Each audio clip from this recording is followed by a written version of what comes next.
Well, my name is Matt Shively, and if I haven't had a chance to meet you, I'm the associate pastor here, and I was the former junior high pastor, a lot of your junior high pastors back in the day.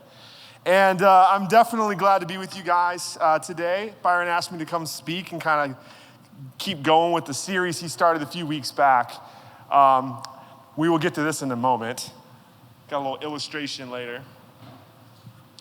So I always like to talk about my kids a little bit to start every message. This is kind of a tradition that dates back to, well, as long as I've had kids. And for me, here's a little sneak peek of parenthood for you guys. When you have children, you never have Band-Aids in the house. And here's why. Kids are obsessed with Band-Aids. Every time we have a Band-Aid, a box of Band-Aids goes in about 2 hours because everything on them needs a Band-Aid. Like, I have a bruise on my knee, I need a Band-Aid. No, you don't, it's not bleeding. Yes, I do, Daddy. Okay, here's a Band-Aid. Your stuffed animals require Band-Aids whenever they have their imaginary boo-boos. My daughter Ellie has this lamb, and I don't know how to explain it other than it's like a stuffed animal lamb, but it's filled with sand kind of in its body so it can sit up, if that makes sense. And its legs are picture like sock monkey kind of material. One time she's like, Daddy, my lamb needs a Band-Aid. And I'm like, no, it doesn't. And I looked and the leg's off. And she hands me the leg. I'm like, yo, it needs more than a Band-Aid. It needs to be sewn back together. And lucky for you, I have no clue how to sew, but your mom does. And so she had to sew up her lamb. Her lamb goes everywhere with her right now. It's really cute. It's like Mary had a little lamb, but Ellie. And so she brought it to church even today, actually. So she loves this little lamb, but Band-Aids are like a premium, and they're not cheap.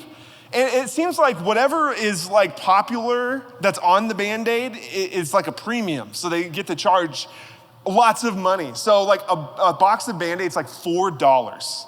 Crazy, right? When you think of the fact that it lasts less than an hour. And but the really special ones have LOL dolls on them, or maybe even Pokemon, right? And all these different things. And it's the funniest thing.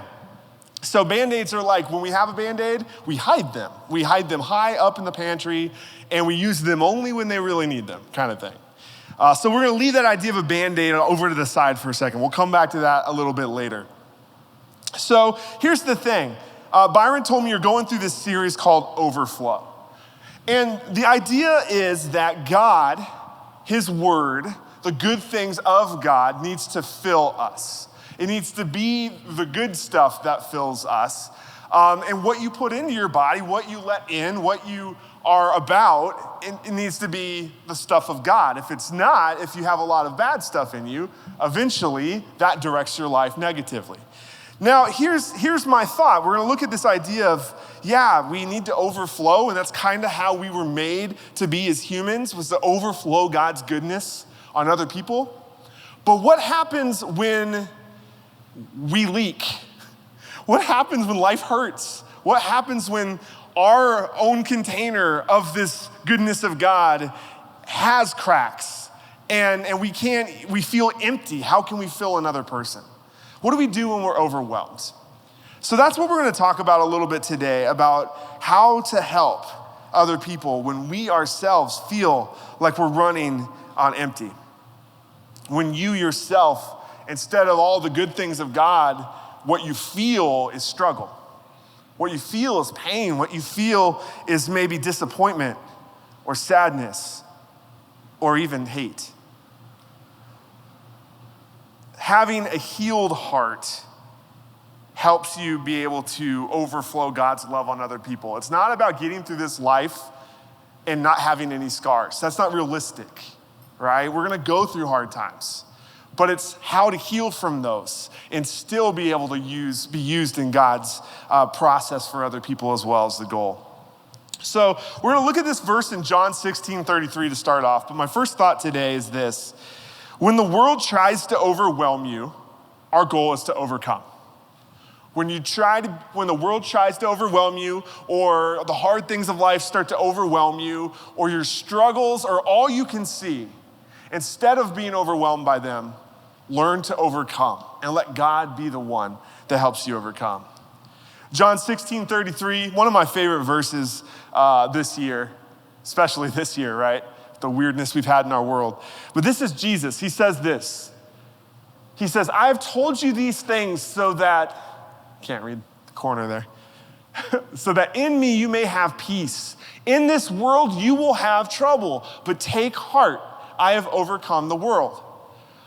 I love this reminder from Jesus. He says, in this world you will have trouble. I don't really love that part, that kind of stinks. But he doesn't leave us with that. He's like not sugarcoating it. You're gonna have some trouble in this life. Like that's some hard truth from Jesus, isn't it? It's not all rainbows and butterflies and bunnies. This world isn't. It will sometimes, you will have trouble. So it's not like, don't, have this feeling that's not realistic that this world won't give you trouble. That's not gonna help anybody. But when you have trouble, take heart because I've overcome the world. I love that idea of take heart. Like for some reason, I think that's just a really great phrase, but what does it mean? How do we take heart? And I think the way I would define that is we can have hope. Taking heart means having hope, trusting him, and breathing easier. We can trust that God is with us, that God is near us, even when trouble is here. It's a part of living in this world. There's sin in this world. There's pain in this world. There's struggle in this world. There's all kinds of bad stuff in this world. But take heart, I have overcome the world. The world does not overcome Jesus. He overcomes the world. So back to kind of where Byron left us last time in this series. What fills you? Is it good stuff? Is it sometimes bad stuff? Being overwhelmed, to have a little formula for you, overwhelmed equals bad stuff eclipsing the good stuff. Now, it's not that the bad stuff is more than the good stuff, it just eclipses it. It's in the way of it, so you can't see the good stuff right behind it. And so what we need to do is perspective helps a lot of things, doesn't it? When we realize, yeah, this is bad.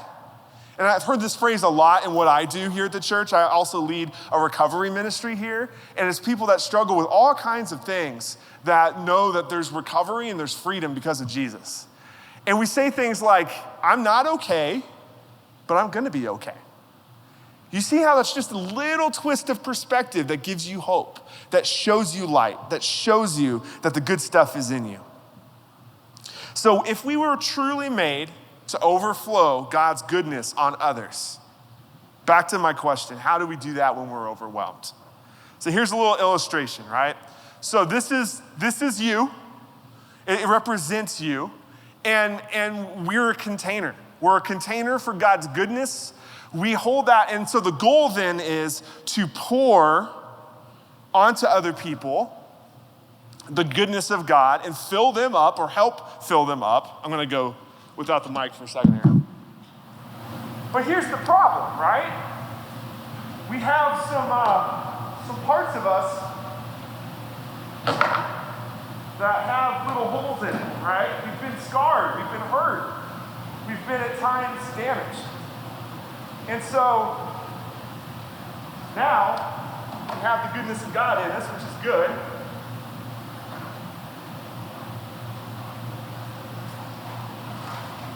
But we leave.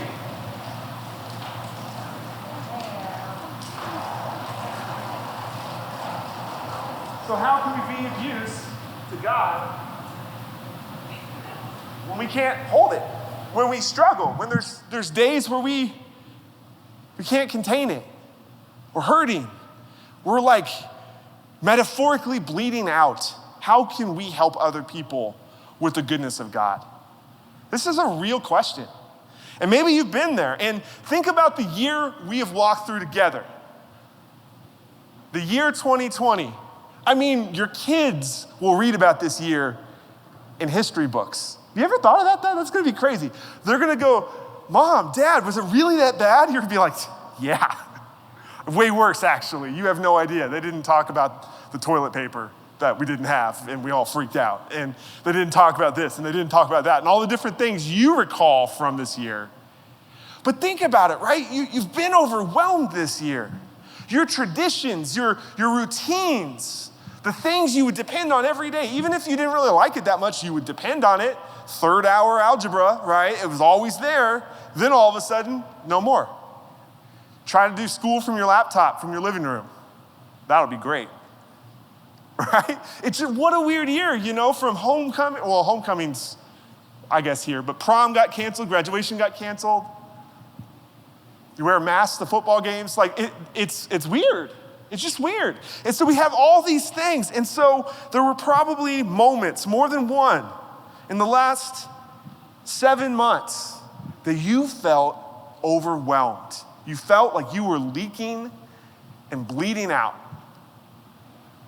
So how can we pour into other people when we ourselves have all of these scars and this pain?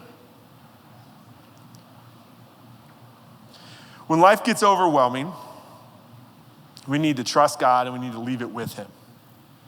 I get it. This is hard and this is not always easy. But here's another verse for us, 1 Peter 5, another one of my favorite verses right now.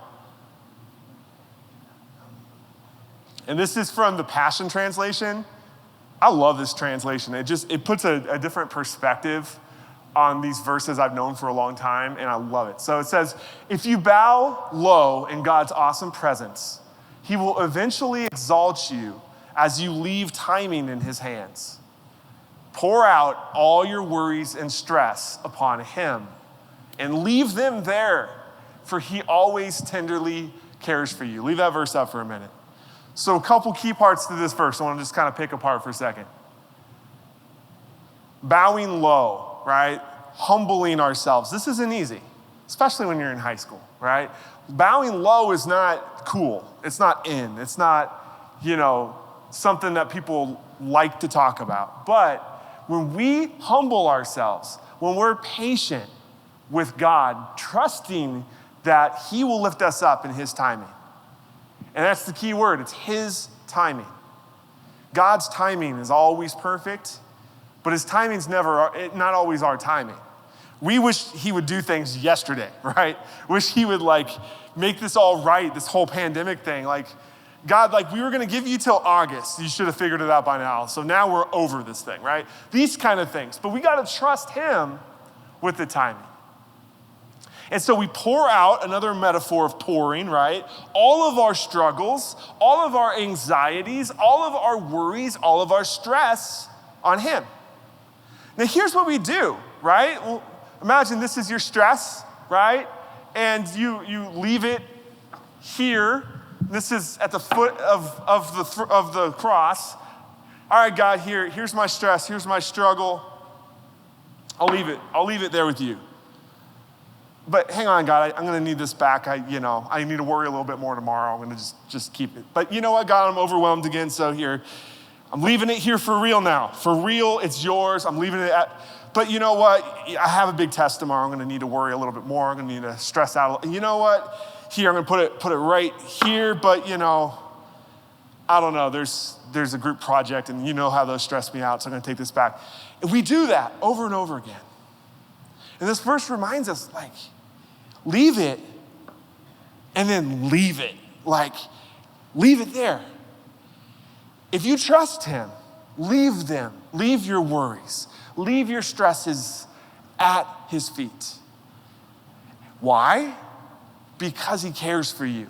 And not just, hey, I care about you, man. We've said those things. Those are good words. And hopefully they're not empty words and you truly mean them when you say it to somebody. I care about you. I care about you. But not only does God care about you, he's caring for you. Actively. Like a nurse for someone in the hospital. They're caring for the needs of that person. They're not just walking by every couple hours saying, I care about you, and they keep going. No, they walk in. They rebandage the wounds. They change the IV. They do all these things, the medicine. They're caring, and that's how God cares for us, actively. He knows your needs. He's actively caring for those needs. He will never leave you hurting by yourself, alone. Do you believe God can heal you? Now, I'm not just talking about physical things. A lot of times we'll pray for someone who has a physical need and we'll pray that God will heal them. And this is great, and he does that, and he's faithful. But it's okay to ask for God to heal your emotional wounds as well? We don't really pray that way a lot of times, do we? We don't usually say, dear Lord, my friend has, this emotional issue.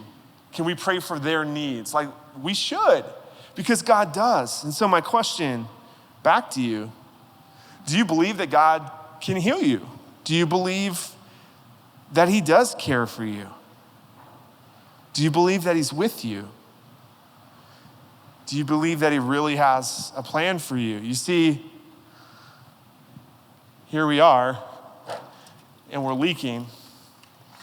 God, I'm leaking. I can't even hold your goodness for very long before it rushes out of me. Like, do you even care? And this is sometimes where we check in with God. We're like, God, I like the idea of you, but are you really there? Do I trust you? Because I'm still hurt. I'm still damaged.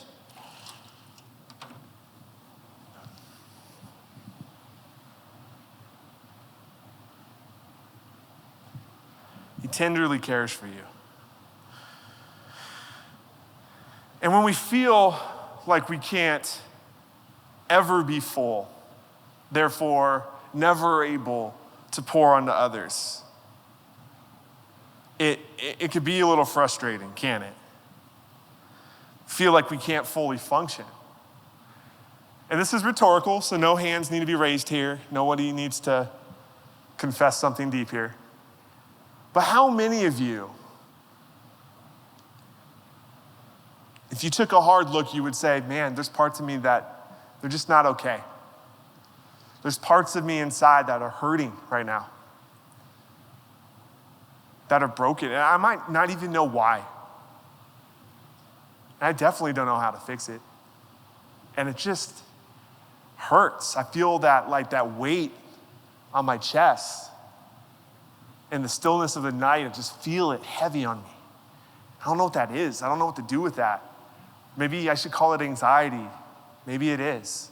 Maybe depression is the right word.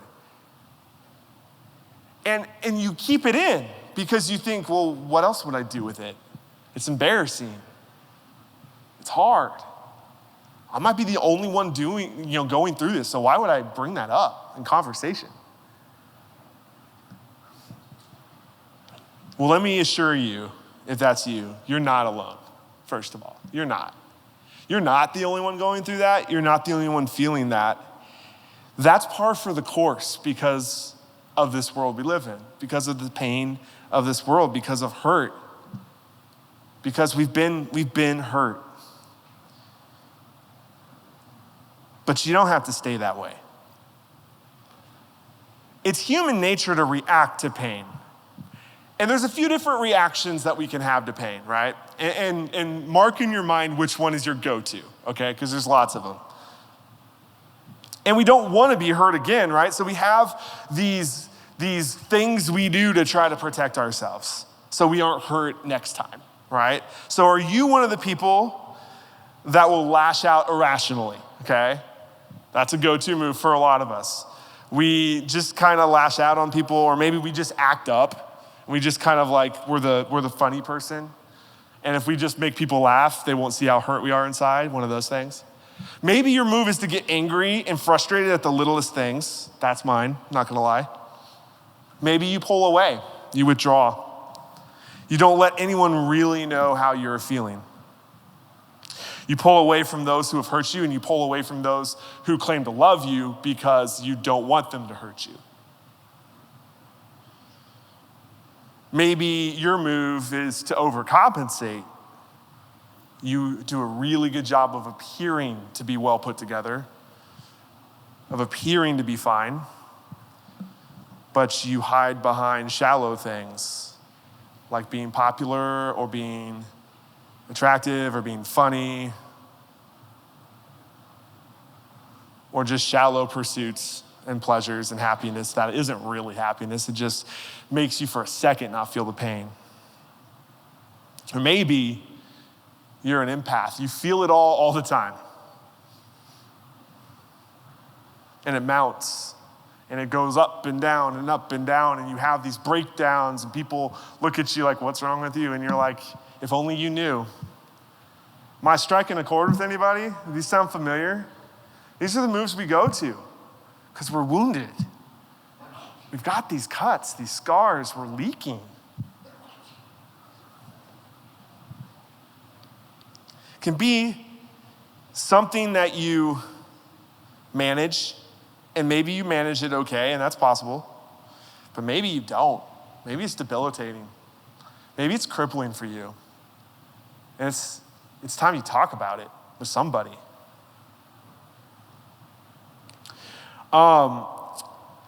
So starting on Tuesday at 4 o'clock, we're gonna meet in the coffee shop. We're having a group for high school girls that struggle with anxiety, stress, depression. Maybe you've had some dark thoughts, any of those things. You might think, it's not that bad. If you've had them, come, let's talk about it. Let's open up a channel of conversation where you realize that you're not alone and there is hope and you can help each other. So this is my personal invitation to all you ladies that wanna come. I've got a couple of female adults gonna be there as well to help me out that a lot of you might know some of them. Allie Sesmat's one of them. She's gonna come help me.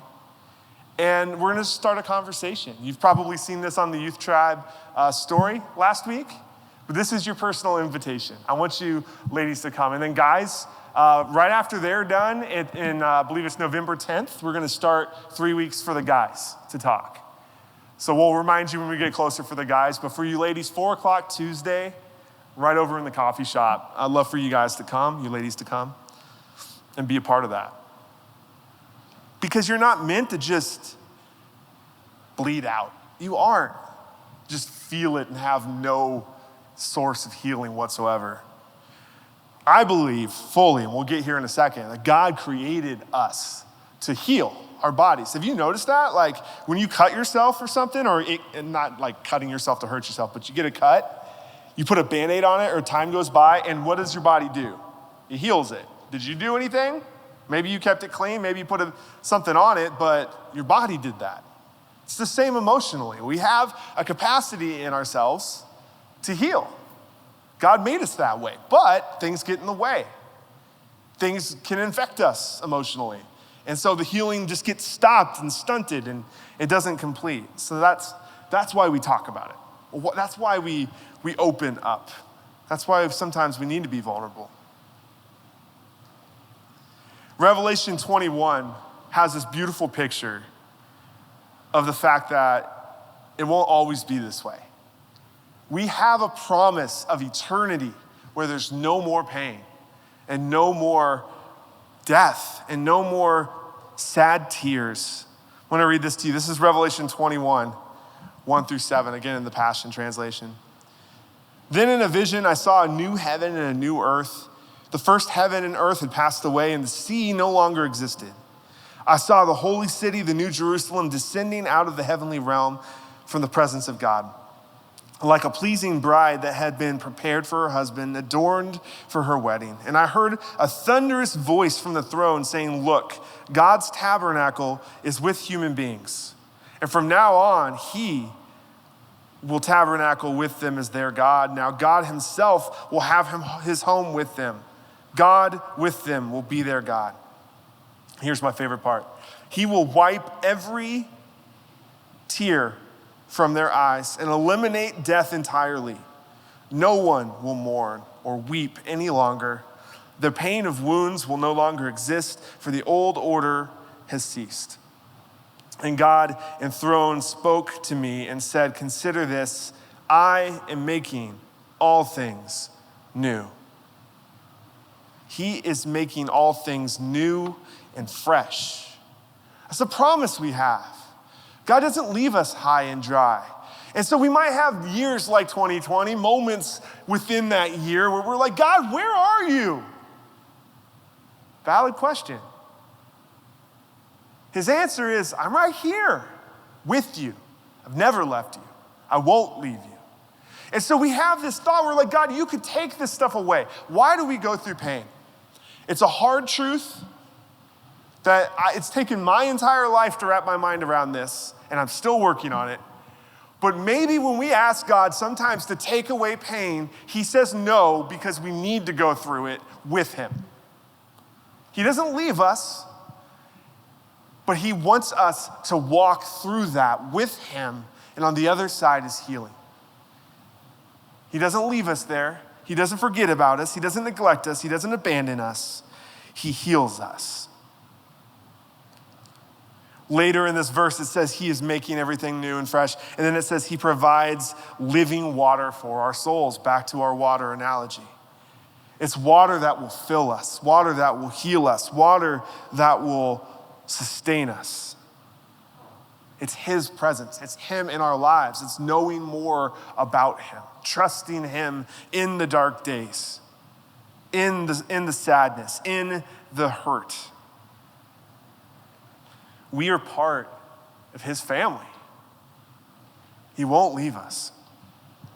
So, my question for you guys, back to the Bandaids.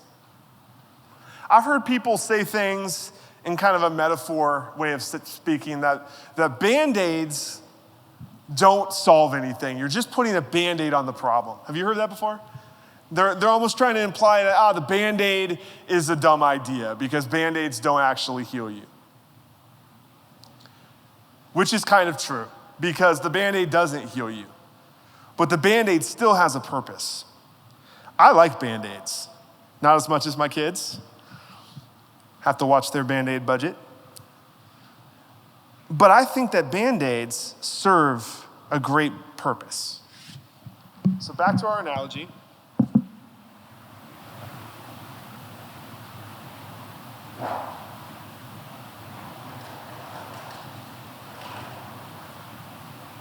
We're still leaking here.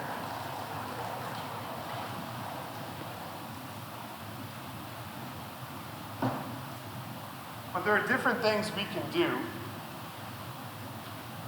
to put Band-Aids over these wounds so they can heal properly. That's a great sound.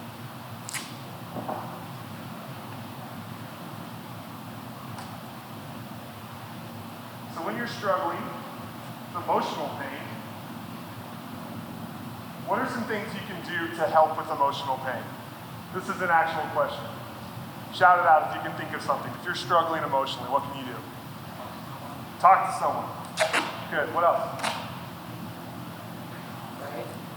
Pray? Yeah, absolutely. Should you talk to, who should you talk to? Who are the people you should talk to? Shout it out. What? Friends and family that you trust. Who else?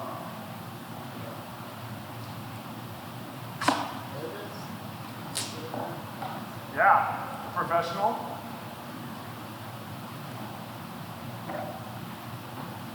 I think journaling is another little Band-Aid you can do. Get your thoughts out so they don't just stay trapped in. Get them off. We're about to find out. I think that's all. If I miss one, we're going to see right away. So then what happens?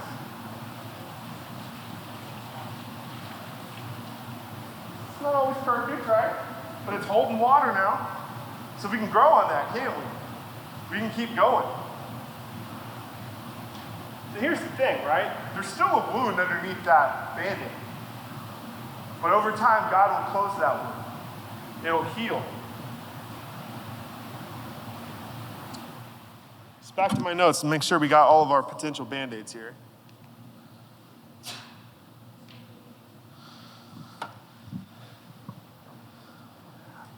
Talking to someone is the first one I wrote down. And I think it's identify people in your life who are safe people. People that are safe to talk to. You mentioned family members, close friends. These are good. What about some of your youth leaders? Those are amazing people for you to trust. Coaches, teachers maybe. They could be on that list for you as well. And definitely talking to a counselor or a professional is a good idea as well. You have counselors at your school. That could be a first place for you. Come talk to Byron. He'll talk to me. We'll get you help. You can either talk to me directly or we'll find someone for you. But talking to other people your age, your friends, the good thing is that builds this solidarity factor, that you're not alone, that you aren't the only one struggling with it, that you're not the only one that has that same issue. So again, I think these Band-Aids are good because they protect you long enough so that you can heal. So don't forget breathing. I know that sounds weird, but breathing is so important. Another amazing Band-Aid, taking deep, cleansing, healing breaths when you feel overwhelmed. 3 seconds in, 3 seconds out.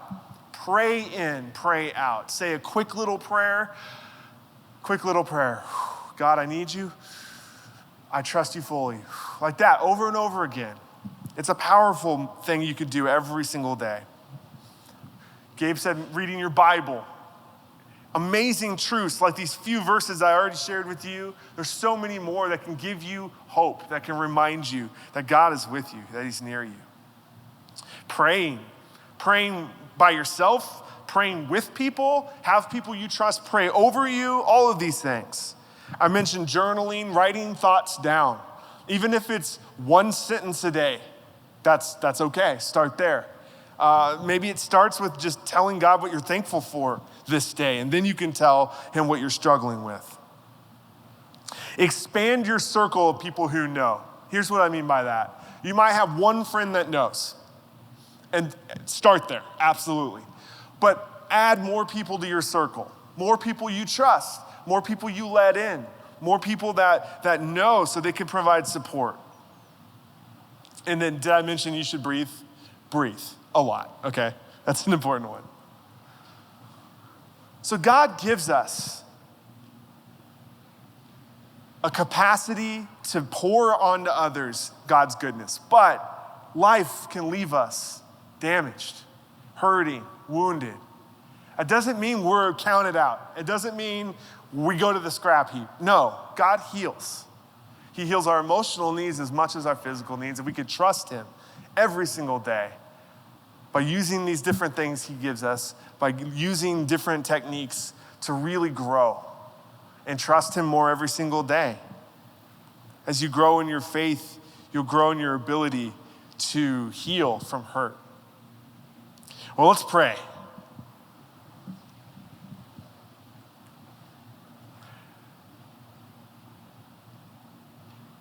God, as I just think about what everyone in this room is going through, there's different things going on, but they're all can just be so much in the moment. Lord, maybe it's anxiety, maybe it's just it's an overall sense of just being overwhelmed, being so full of stress, anxiety, whatever it is, that we just feel we can't even function. God, I pray for anyone in this room that feels that they can just give those worries, those anxieties, those stresses, give them over to you. Trust you fully, the God, that you will heal them. And that your timing is not our timing, but your timing is always perfect. Trusting you in your timing to do what you say you'll do. Allow us, God, to heal. Allow us to recognize how we can put Band-Aids over our emotional wounds. And God, heal those wounds in your time. Be near us, Lord. Remind us that there is help, there's hope always. And it's in your son's name we pray. Amen.